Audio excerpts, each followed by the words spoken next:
Welcome everyone. Before I begin, I had like to check if my voice is clear.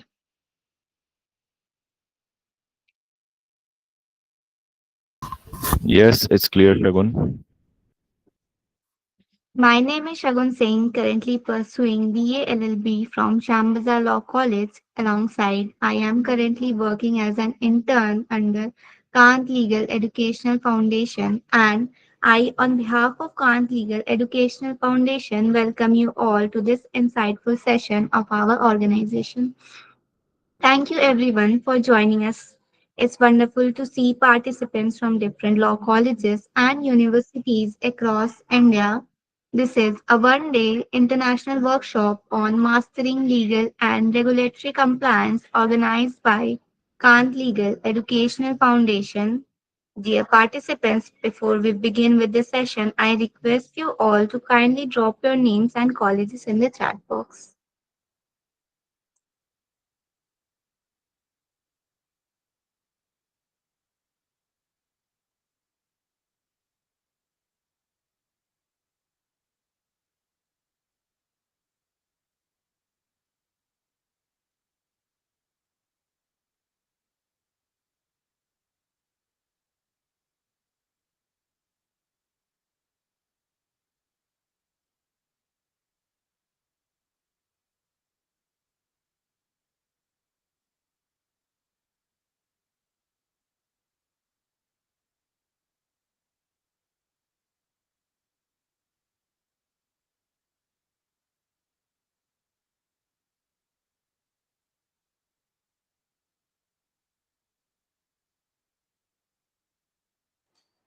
If anyone wants to open their mic and tell, you can tell.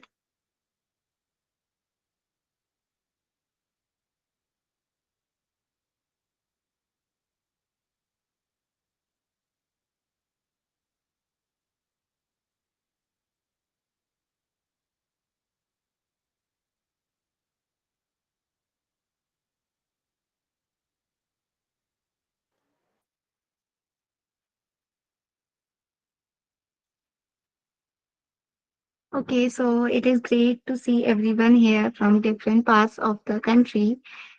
Now, I take the pleasure to introduce you all to our new organization that is Kant Legal Educational Foundation. Kant Legal Educational Foundation is a consultancy dedicated to legal research, capacity building, and student centric opportunities. The foundation is officially registered under Uddiyam Government of India MSME registration, ensuring credibility and recognition as a growing legal educational enterprise. Our focus is on legal education through certificate courses, workshops, and competitions, collaboration with law students, professionals, and institutions, creating impactful opportunities in the legal domain. At Kant Legal Education Foundation, we believe quality legal education should not be a luxury. Our mission is to empower law students, researchers, and professionals with practical legal knowledge, expert insights, and affordable certificate courses that directly enhance career prospects. With faculty from NLU, central and state law universities, and top law firms, our short term and long term courses are designed to bridge the gap between the academic learning and professional practice. Whether you are planning for litigation, the judiciary, corporate law, or academic, Kant Legal Education Foundation equips you with the right skills. Kindly mute yourself. Recently, we conducted one day online certificate course on sports law and space law, which gained a profound reach. Before we move forward, I kindly request everyone to turn on their cameras so we can make the session more interactive and engaging. Also, please stay tuned till the end of the session, and in case you have any doubts, feel free to ask them by opening your mic or in the chat box at the end. Today, we are privileged to be joined by Miss Tuti. Madam is currently working as anti-money laundering and data privacy compliance specialist in Volkswagen, Canada. She had previously worked in the legal department at Accenture India and corporate department at SS Rana, a law firm in Delhi. Ma'am, we are honored to have you here. So, without further delay, let's welcome Miss Tuti. Thank you so much, ma'am, for joining us today. Now, I invite you to take over the session. Thank you, Shaguna, for the introduction. So, as Shaguna mentioned, I will be taking the session today. And from my experience, so like Shaguna mentioned, I'm currently working at Volkswagen in the anti money laundering and data compliance department. And before this, I have worked in the compliance department in Accenture and in the corporate department in a law firm. So, my experience in the legal profession has been conducting regulatory compliance for businesses, for corporates. So today I will be taking you through my understanding and knowledge on how to master legal and regulatory compliance. So with this session, I hope you will be able to understand the insights of how legal professionals work inside a company and how legal professionals help businesses to manage compliances to ensure that the company is running as per applicable laws. We will have some time in the towards the end of the session for any questions and answers you may have. So please feel free to reach out for any questions that you have. So let me start this session with the basics. Okay. So, every industry, every company, and every organization has to operate within a framework of laws and organizations. So, you should think of these as the rules of game that keep businesses not just legal, but also fair and ethical and accountable. So, managing compliances in a company is not just abiding by laws, but also about fairness. Now, here's something every business leader or professional needs to remember. Running a company is not just about profits, it's not just about strategy. Okay, a huge part of it is about compliance. So every organization has to take care of numerous compliances, and that is really at the core of how a business runs.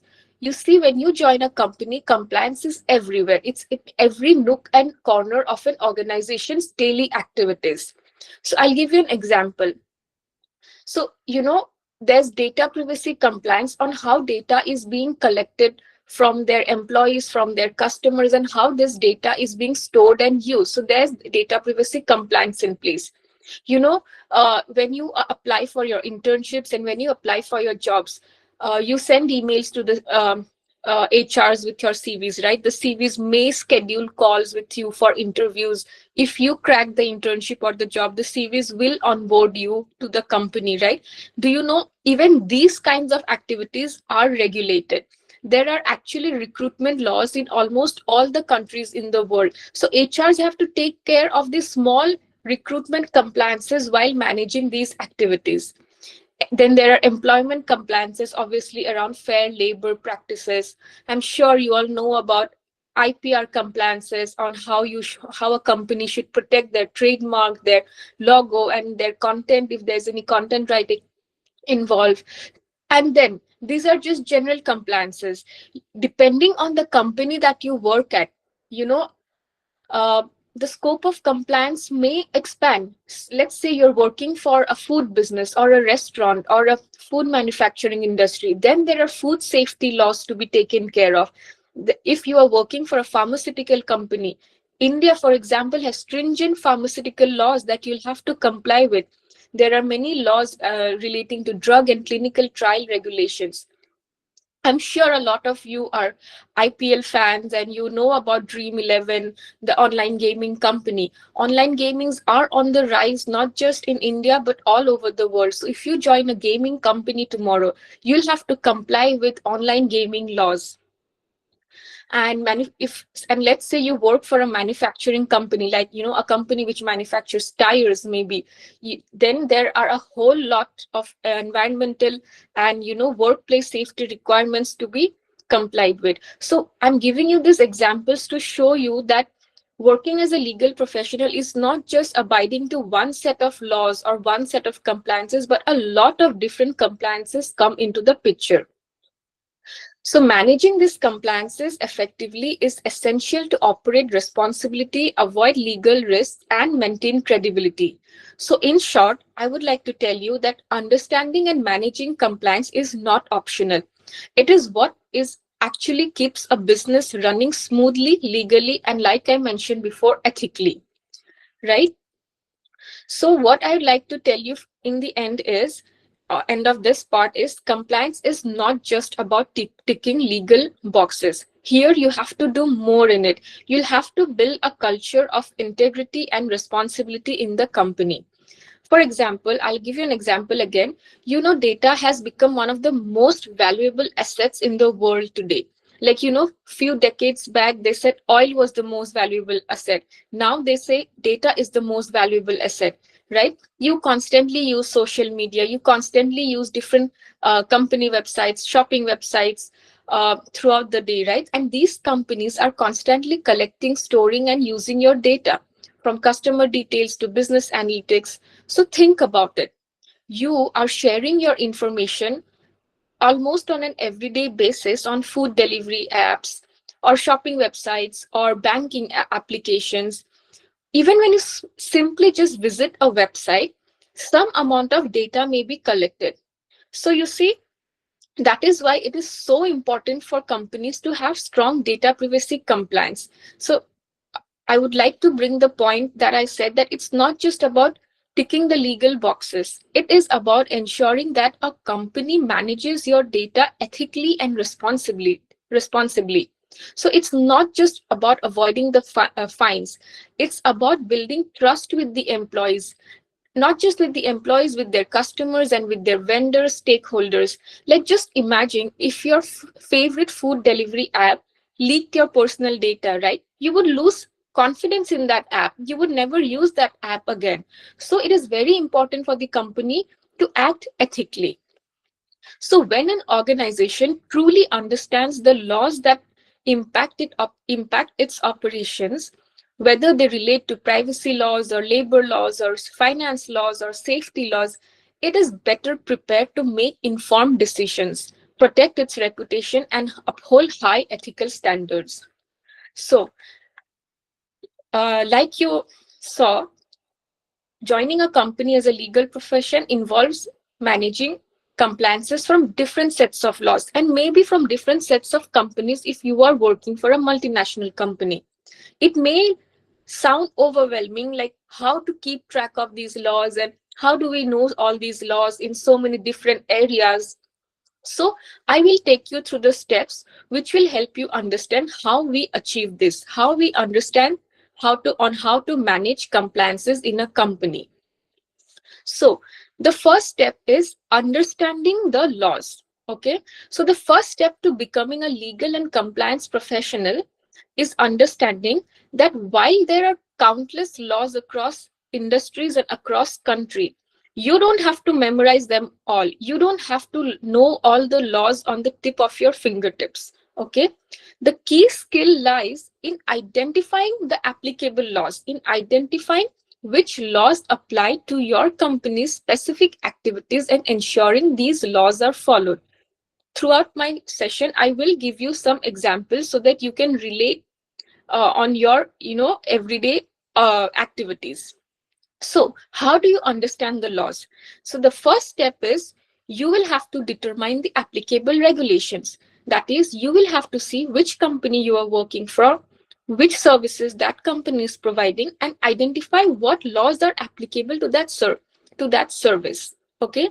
Once you identify the laws, the second step will be you will have to understand what are the regulatory obligations that apply to that company under the law. Okay. For example, you have identified the law. You have to identify under that law, the company has to do which obligations or which activities to manage compliance. The third step involves implementing the necessary compliance. And the fourth step involves assessing the risks and penalties for non-compliance. Okay, now what the steps that I have mentioned, let's take it through an example. For example, let's say you are working for a company that provides digital advertising services or marketing services. This is very common, right? Digital agents, advertising agencies are on the rise. Okay. So let's say your company provides digital advertising services, and you will have to manage compliances. So the first thing is determine what are the services, which is advertising services. Then you will have to determine where are those services being provided.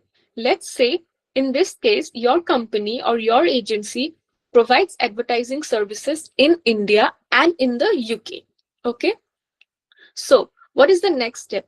You will have to see what are the applicable laws in India and UK for providing advertising services.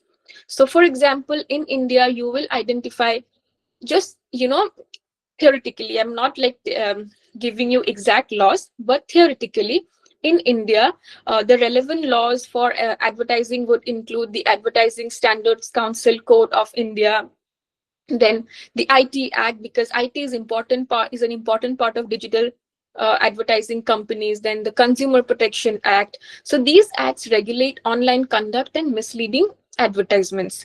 Then what are the applicable laws in UK? So in UK, there's the Consumer Protection from Unfair Trading Regulations and the UK Code of Non-Broadcast Advertising Code. And then for data, there's the UK GDPR laws, which regulate how a company will collect customer data.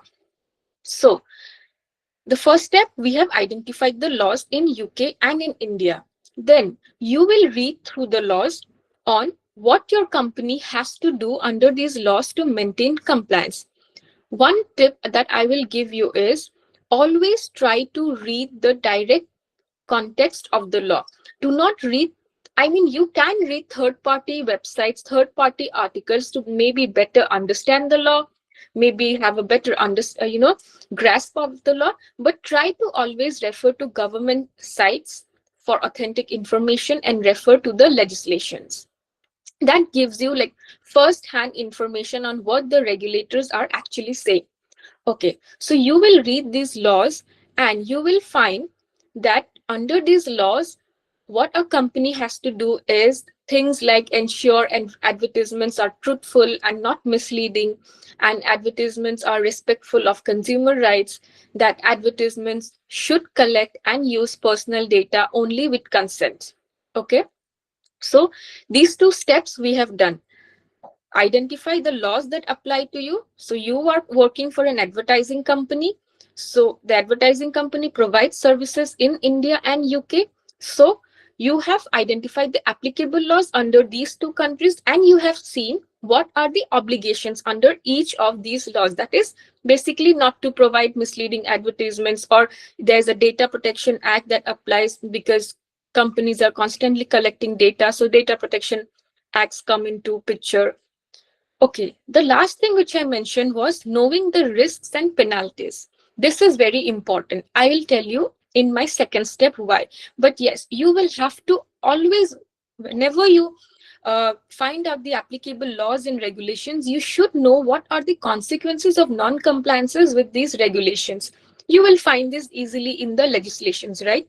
So here in India, for misleading ads, you could be fined up to rupees 50 lakhs or face imprisonment.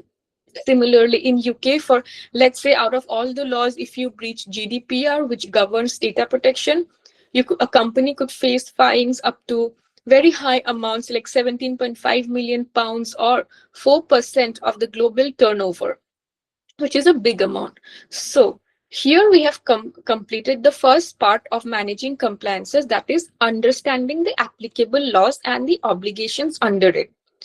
So the key takeaway from this part is, I will tell you that a compliance professional role is not to memorize every rule. Don't get overwhelmed by the huge number of laws that apply. You do not have to memorize.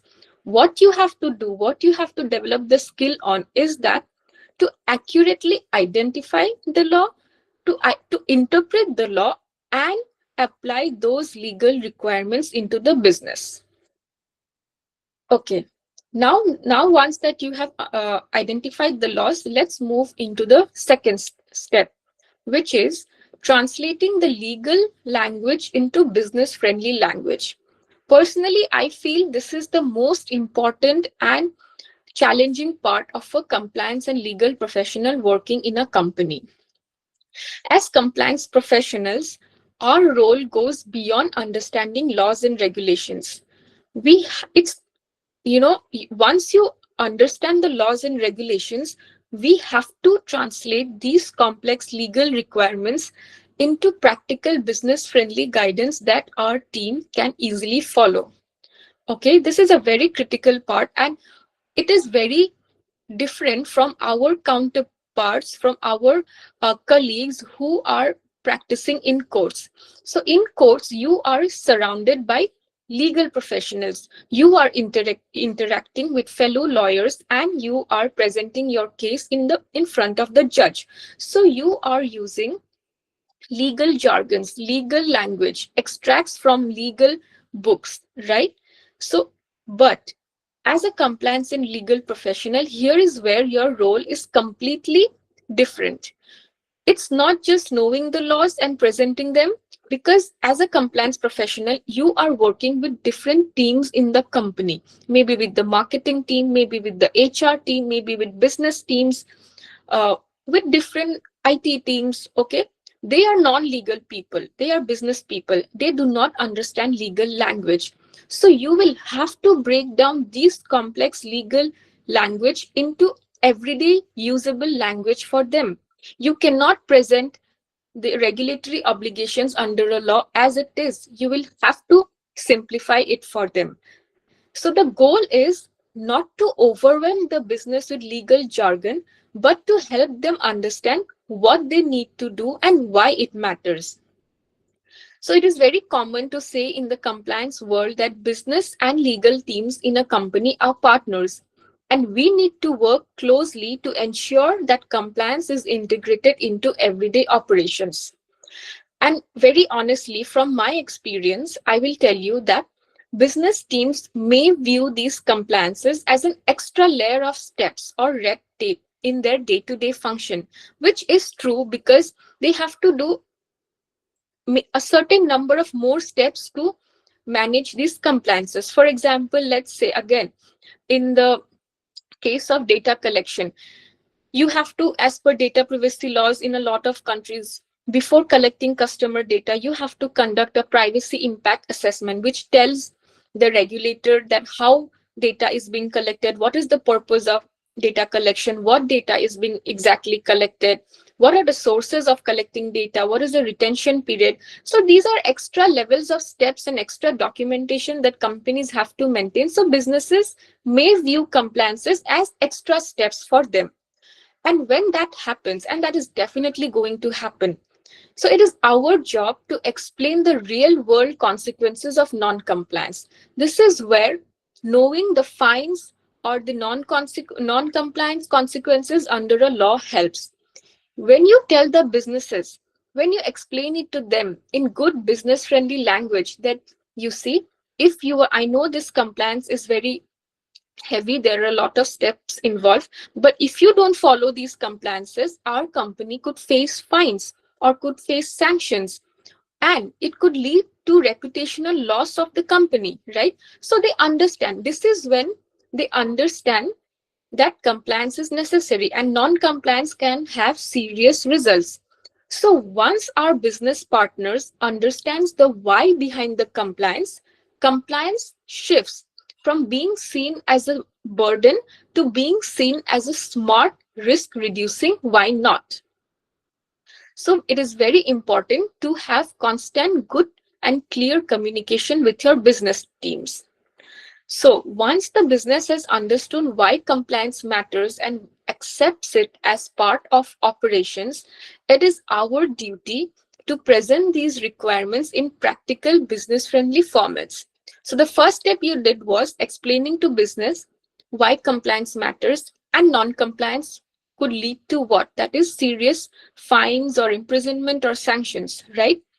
So they have accepted that they have to do these compliances. Now it is your job to communicate these compliances, like I said, in very easy and business friendly everyday language, like how we talk to each other. We don't talk in legal jargons, right? We don't communicate in legal languages that is present in the legal textbooks or legislations, right? We talk like how we are talking now. And this is exactly the approach that you have to take while communicating to business. So, some business friendly and practical formats that I have found useful are use Excel sheets to track compliance activities. For example, I'll tell you now in the first part when we were discussing the applicable laws and their obligations, right? So, you can make an Excel sheet for the business where you will write for advertising the applicable law for each country. For India, the applicable law is this law. After that, the second column could be what are the do's and don'ts under that law. I mean, what are the regulatory obligations that you cannot give misleading ads. Your ad has to be truthful, and this cannot be copied from the books. This has to be in plain, clear language. Then there can be a column for case laws. What are the recent case laws that have happened? Then there can be a column for penalties, right? So this is how we use Excel sheets to communicate to businesses, and so that it's visually easier. Another thing is to make simple presentations or PPTs for them. You can provide periodically, you can provide clear do's and don'ts for each activity. Again, taking that example, under do's, it would be uh, collect data after obtaining consent from the customer, be honest in your advertisements. Under don'ts, it would be don't provide false information, things like that. So basically, you will have to use everyday language and not complex language. So I would like to tell you that a good legal and compliance professional or lawyer is not someone who bombards the business with complex emails or confusing instructions. It frustrates them and they do not want to do it. So instead, a good compliance lawyer is one who understands the law deeply and then translates the law into practical guidance that business teams can actually use in their day-to-day operations. For example, again, let's take the example of data privacy compliance. Let's say for UK, like I said, GDPR is like the biggest data privacy revolution that came in around 2017. It's a huge set of laws, a huge set of compliances. But you cannot send out a long legal memo about GDPR. It will confuse the business. What you can do is understand GDPR from its core and then interpret it in the form of a simple checklist and distribute to business on how to handle customer data. Maybe share some do's and don'ts for sharing data with third parties outside the company. Maybe make a short visual PPT explaining consent requirements. So this is how you communicate, translate legal language into simple language for the business. So here the key takeaway is that translating legal requirements into simple, actionable guidance builds trust with the business, encourages adherence to laws, and ensures that compliance becomes a natural part of daily operations. So, we have covered two steps. First, understanding the law as a compliance professional. Second, translating the laws into easy language for the business professional. Okay, now the third step is helping the business implement the compliances. Now that you have communicated to the business the legal obligations in the form of Excel sheets or do's and don'ts, the next step would be for you to help them implement those compliances in their obligations, right? You just can't tell them the compliances and disappear. You'll have to help them integrate the compliances in their businesses. So, understanding the laws and translating them is only half the job done. The next crucial step is hands-on implementation. So, here's how it works in practice. You will have to identify the operational requirements. Okay, like every business activity may trigger specific legal obligations. For example, I had given you the example of providing recruitment services. When HRs reach out to you for scheduling interviews and scheduling onboarding sessions once you are hired, those also have laws in different countries. So, for example, providing recruitment services in Italy would require a valid local license in Italy. Then, in Nigeria, collecting personal data requires registration with the Data Protection Authority.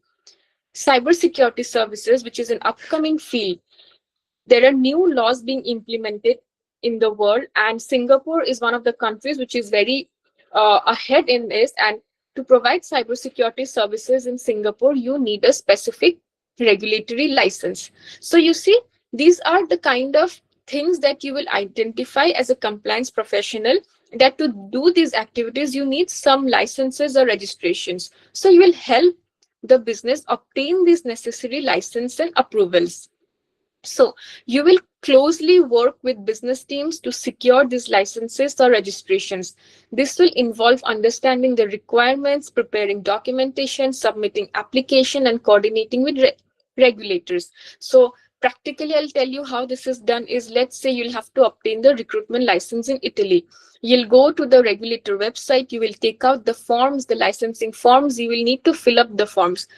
And this is where I said you will have to work closely with the business, because when you are filling out the form, these forms are usually very lengthy. Okay, you'll need a lot of information like the directors of the company, the turnover of the company, what exact services are being provided. So you see, you'll have to work with different teams to fill these forms. You will definitely need help from the businesses. For example, the HR teams will tell you what are the steps, what is the exact scope.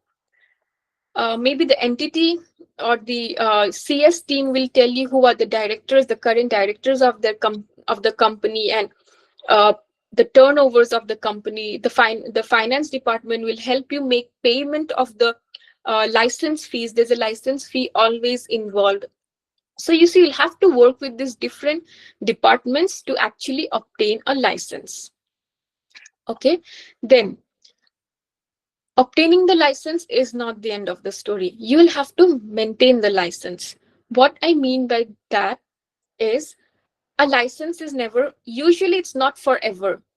In some cases, the regulator may give perpetual licenses which do not expire, but in most cases, licenses have a expiry date, maybe in a year or maybe in 2 years, whatever. So you will have to keep track of these things. You will have to maintain databases of the licenses, see when they're expiring, and make sure that you renew them on time. So you must ensure ongoing compliance by managing these licenses. And apart from this, you also have to monitor regulatory updates. You see, like I said, cybersecurity is a new field. Recently, Singapore came up with a new law. So you'll have to know what laws are coming into force or what existing laws are being amended so that your compliances are up to date. Let's say a company is providing cybersecurity services, and if you are not updated, if you are not keeping track of laws, you will advise your company to provide services without the license in Singapore. And this is clearly non-compliance and not legal. So it is very important to keep track of regulatory updates. Another important part of implementing compliances is to constantly train staff and businesses on obligations, because again, they're not from the legal background. They may forget, they may tend to skip these compliance steps. So it is your responsibility to conduct regular sessions or maybe distribute postcards or flyers to them to ensure that they are aware of the ongoing compliances. Also, it is very important to report and document every compliance activity. So, compliance should become part of the business workflow rather than an afterthought. This is very important. Businesses should know that compliance, they should not think about compliances after the job is done. Okay, let's say, again, taking the example of providing recruitment services in Italy. You will have to build your governance, the company governance, in such a way that when a business team or an HR team is thinking of providing recruitment services in Italy, they will know that they have to reach out to you to first ask, can we provide these services in Italy? Do we need anything? Do we need to do any compliances? So that you tell them, yes, to provide services in Italy, you need a license. Then you will check whether your company has that license. If not, you will proceed to obtain that license. You see, if these governance steps are not there in the company, the business team or the HR team will directly proceed to provide recruitment services in Italy. And maybe some years later, during an audit, during a regulatory audit, or maybe a company audit, it is found that there's no license. We are providing services without a license. And what could that lead to? Of course, fines or sanctions. And more importantly, even if you don't get a fine or sanction, the company can lose reputation and market value in the industry, right? So we have covered on how to manage compliances. First, understanding the laws. Again, second, translating these laws into business friendly language. And in the third step, I just told you on how to now implement compliances into business operations. So in the last part of my session, I will tell you the overall takeaway on why I like compliance. Honestly, I do not just like compliance, I love compliance. Why? The main reason for me is that it bridges the gap between law and business. It allows me to use my legal language to help companies operate successfully and responsibly. I really like how we work with business teams and we guide them with legal requirements to ensure that the company is functioning successfully and without any sanctions. It is possible that many people, maybe many of you, think that compliance is boring. And I hope to change your perspective if possible.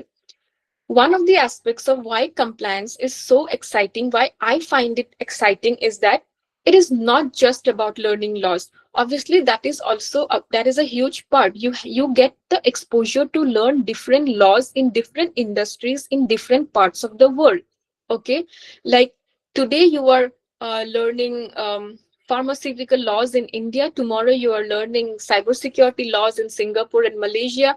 The third day you are learning about data privacy laws in Kenya. So then, environment, you're learning about environmental laws in India.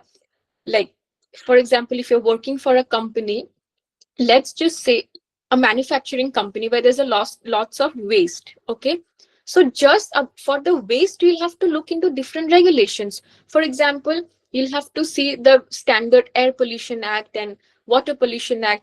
That factory, how much of air emissions and water pollutants it can release, you'll have to look into those. Then if that factory uses harmful chemicals and is releasing hazardous substances, then hazardous rules come into place. You'll have to look on those set of rules.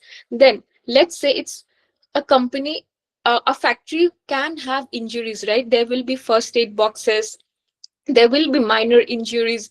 Then you'll have to dispose of the bandages or of the used first kit compliance toolkits, right?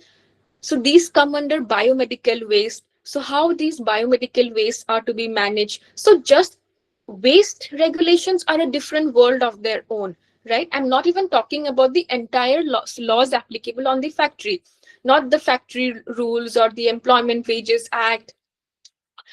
It's so many things. The Insurance Act, you'll have to ensure the insurances are being paid out properly, the Provident Fund Act. So there are so many laws that come into place, and I find this very exciting.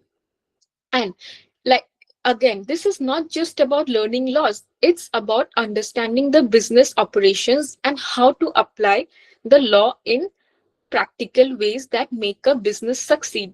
So when you start working in a compliance role at a company, you will really have to go into the core of the business to understand how the business runs and works. Only then you can apply compliances. It is very important. Like I said, again, let's take the example of the recruitment laws. It sounds simple that to hire candidates, there's a recruitment law and you'll have to abide by it. But there are so many steps involved. For example, right from contacting the candidates, not even contacting the candidates, when the CVs come to the HR screen the candidates, right?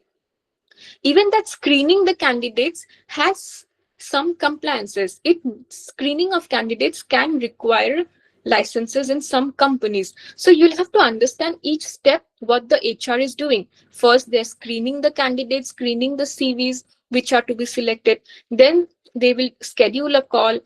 It depends whether you are schedule a call from your company email ID or for the client that you are working. Depending on that, it could trigger different regulations. Then onboarding may be less regulated in some countries, maybe more regulated in some countries. So you see, you'll really have to go into the core of the business to understand these compliances. And I find this really exciting. And like I said, you have to understand the bridge, the business operations to implement the compliances. And this is an exciting part for me on how we bridge the gap between business and law. Again, what excites me even more is that compliance has no geographical boundaries. You get to learn laws of different countries and apply them in a global business context. So, all throughout the examples that I have been giving you for the recruitment laws, for the UK marketing laws, you see, you are learning about new laws in new countries.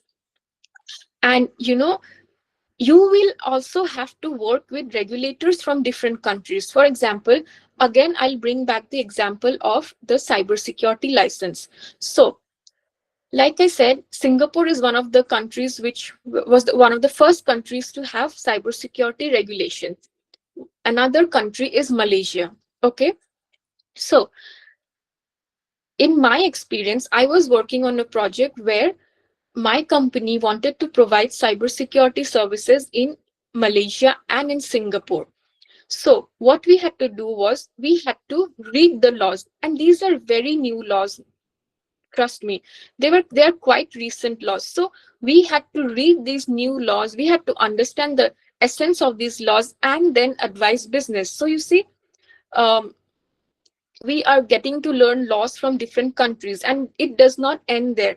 Once we got to know from the laws is that a license is required, so we worked on getting our company licenses on these areas, on these geographies, Singapore and Malaysia. And how we did it was we constantly interacted with regulators of these countries. We were constantly in touch with them. It was very challenging because it's a new law, it's a new kind of license. There's not much clarity about it. So there was a lot of communication with regulators, with different business teams. We worked very hard with business teams to obtain these licenses, and we were one of we were actually one of the first companies to obtain licenses under these new laws.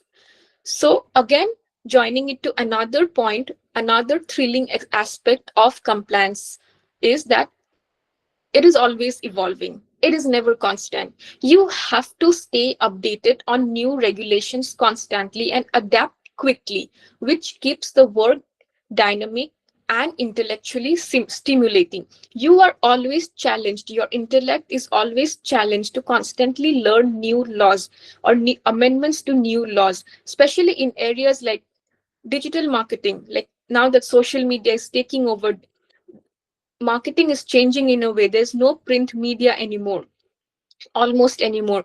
Cybersecurity, data privacy, IPR, these are constantly evolving. You have to keep yourselves updated with these laws to ensure you are a good compliance professional. So, in short, compliance is a career that combines law, business, problem solving, and continuous learning.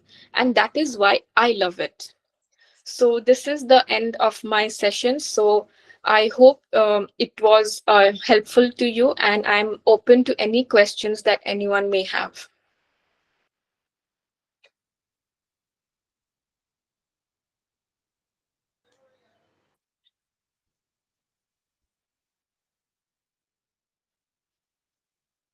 Participants can unmute themselves and ask the question or write in the chat box.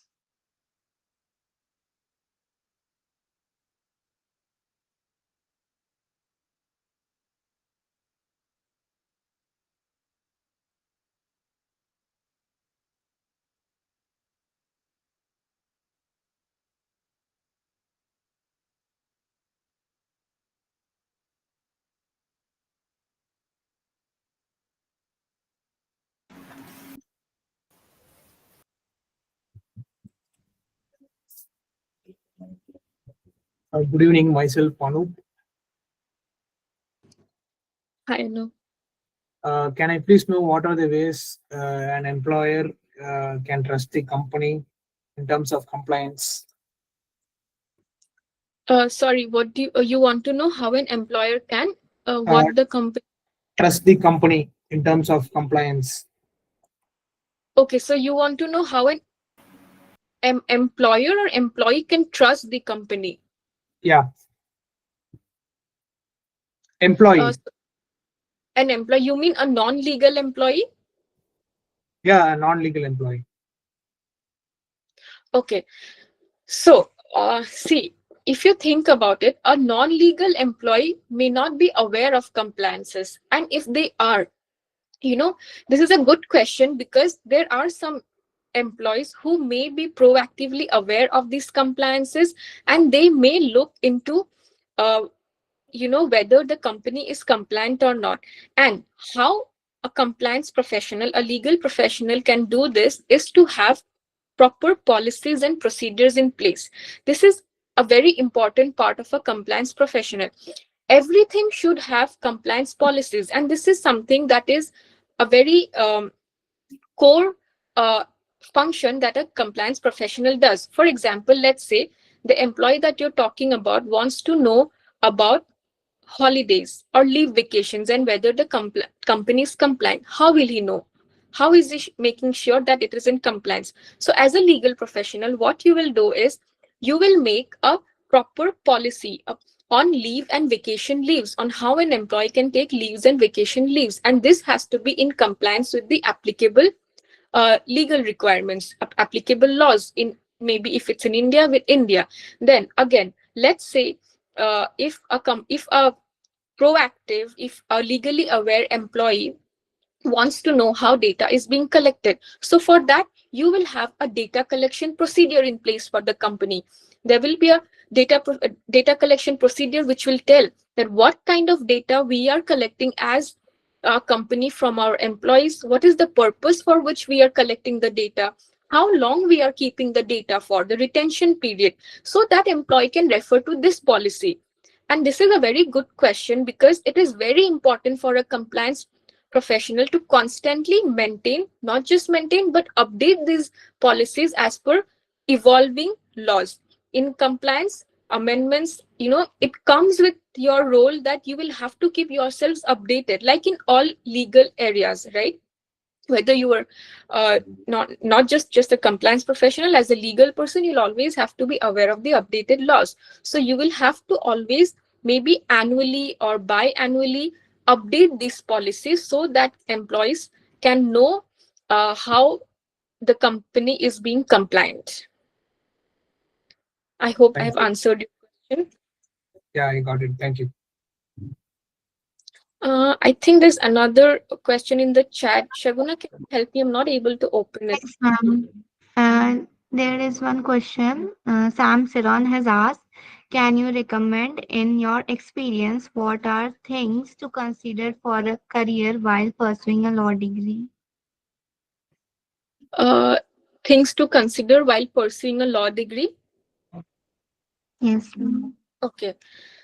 Yeah. Again, I really like this question because, what I have faced as a legal person is that people think law is a very narrow field.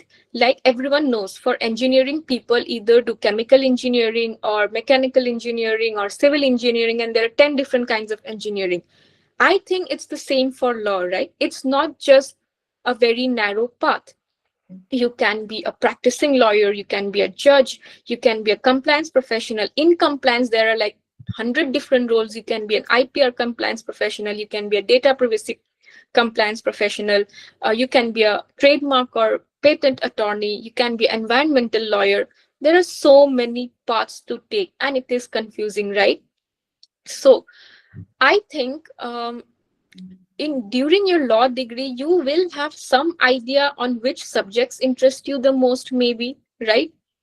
Maybe do some certificate courses like you are doing now. Do some certificate courses to know which field interests you, right?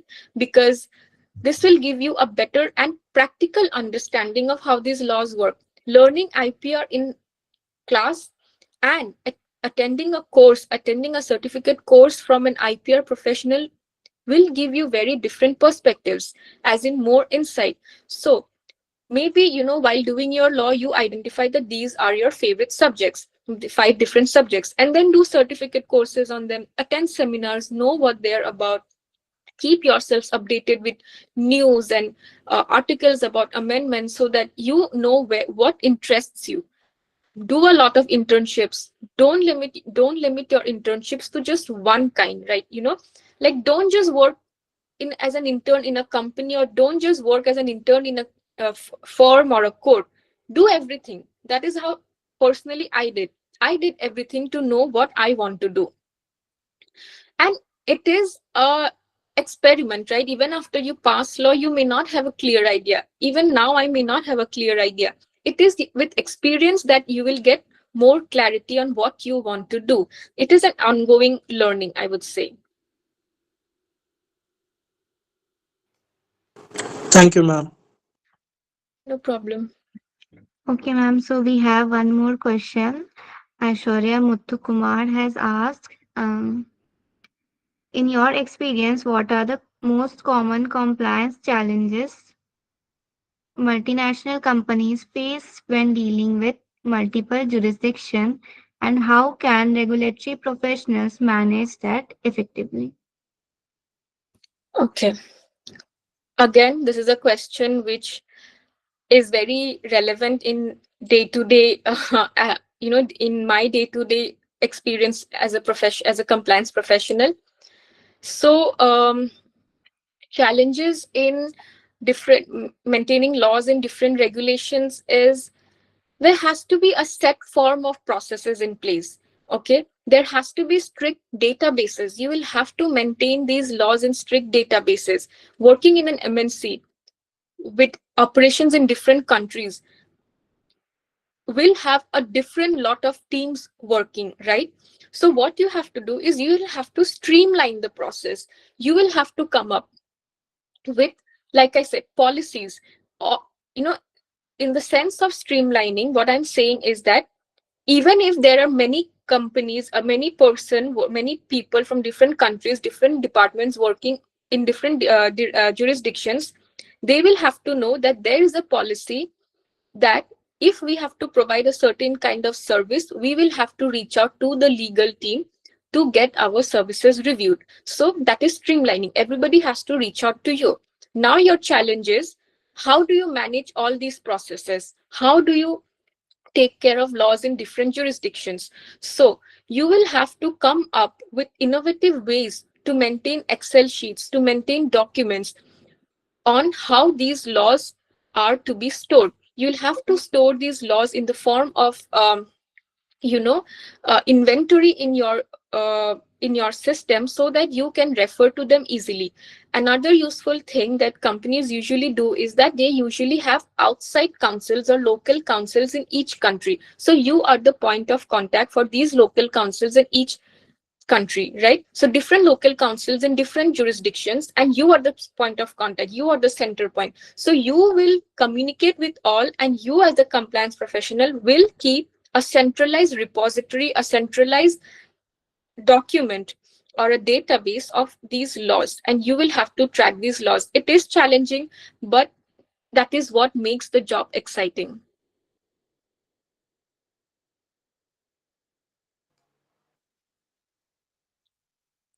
Thank you, ma'am. Okay, we have one more question. How do global organizations ensure compliance across different regulatory bodies? And how can similar strategies applied in pharmaceutical regulatory affairs? Okay, so how companies will apply in different regulatory bodies is identify the compliance law, get in touch with that regulator if required, know the laws from these regulators, from these jurisdictions on what laws apply to your businesses, and follow the compliances accordingly.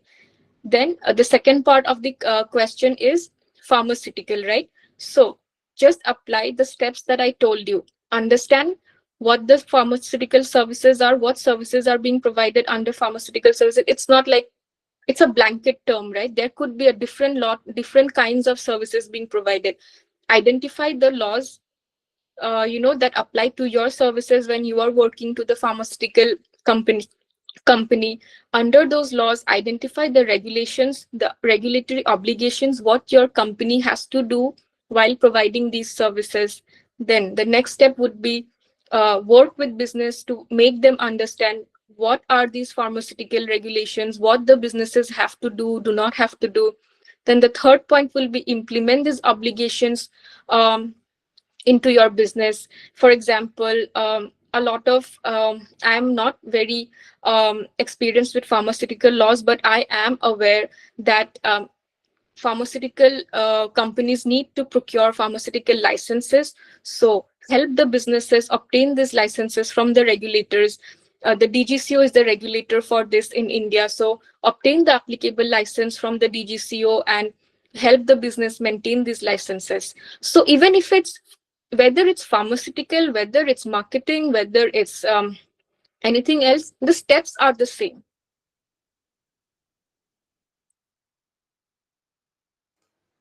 Thank you so much, ma'am. Anyone has any query? Okay, Shahzada Alam has written, the Indian Constitution stands as a living document that continues to evolve with judicial interpretation. How important is it for today's law students to not only memorize constitutional provision but also understand their philosophical and moral foundation in order to become legal professionals? Okay. I guess this is out of the topic. Yeah, I think it does not apply to legal and regulatory framework, the lecture that I'm giving, but I will try to attempt. Please bear with me if it does not make sense.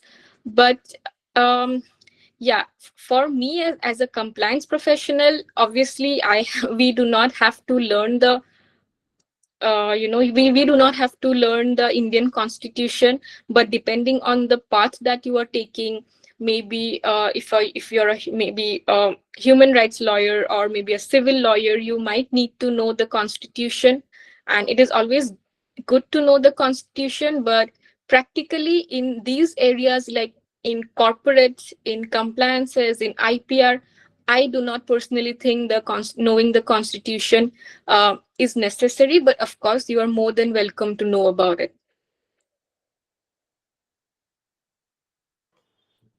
Okay, ma'am. Thank you. And okay, one more question is there. Mm, what kind of compliance certification or skill sets do you think will be most in demand in the next few years for people entering global regulatory or legal roles? Uh, I will not list down anything. I don't think one field is more important than the other. Like, honestly, more evolving and some things that are more constantly evolving and new laws are coming up on is data privacy, cybersecurity. So, you know, certifications in these could be helpful. But again, I will not say that other fields are not important, because even if they're not evolving, they are always into picture, right? Like, for example, IPR or marketing, they will always be present. Maybe new laws are not coming up, but they will always be there. A company will always advertise its products, a company will always protect its trademark. So you can do certificate courses in whatever area you can find. But yes, data privacy is one leading area. Also another leading area, which honestly it will take some time to create a proper place in the industry, is that online gaming. A lot of new online gaming laws are coming up. For example, I think Sikkim was one of the first countries to have a law on gambling.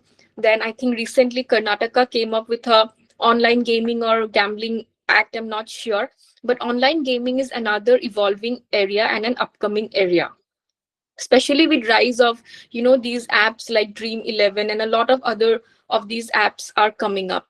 So this is another thing that might interest you. Thank you so much, ma'am, for sharing your insights and experience with us today. We are really very obliged to have you here. How beautifully you have discussed the legal and regulatory compliance which are being monitored internationally. Thank you so much once again for the insightful session you delivered today. We look forward for more such sessions from you. Thank you, Sure, ma'am. thank you so much, I had a good time. Participants, please wait for a while and kindly check out some exciting opportunities on the way by Kant Legal Educational Foundation. The first is our online one-day certificate course on trademark filing in India, a comprehensive program to boost your legal acumen and equip you with hands-on knowledge of intellectual property filing processes. The second is our Logical Voices extempore competition happening this November. Then we have one day online certificate course on forensic justice, bridging law and investigation. Thereafter, there is one day online certificate course on legal drafting and pleading to learn drafting basics from scratch. And we also have a one day online certificate course on consumer laws and e commerce. Seats are limited, so make sure you grab this offer right away and take a step closer to success. If you are interested and want detailed information, you can check the links being shared now in the chat box or simply the you can visit the LinkedIn page of Kant Legal Educational Foundation to explore all these wonderful courses. We also invite you all to share your views on our blog and also invite application for internships. The link is shared in the chat box. We also have a YouTube channel where we explain every course in an interactive way through visual representation and explanation. So make sure to check it out and subscribe for more exciting opportunities in the way. All the links are shared in the chat box. Do check it out. For the feedback form, participants, before leaving the session, please take a moment to fill the feedback form shared in the chat box to get your certificates. Your feedback is crucial in helping us to improve and create better experience in the future. Kindly fill the feedback form.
Okay, so for those who can't fill the feedback form, you can take the screenshot and use Google Lens as Aditya Sharma has said.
Has everyone filled the feedback form?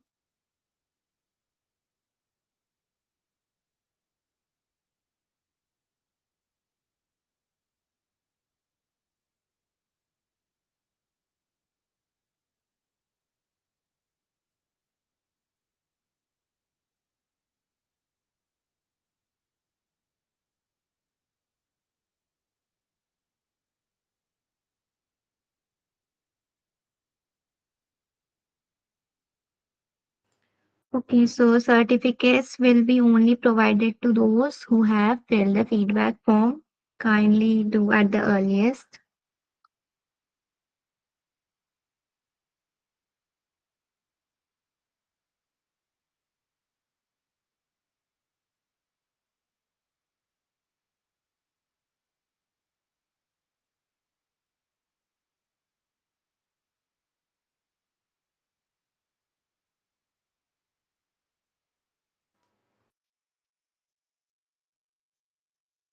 I hope you all have filled in the feedback form to get your certificates. The certificates will be uploaded soon on the Google Drive. The link will be provided to you on the WhatsApp group.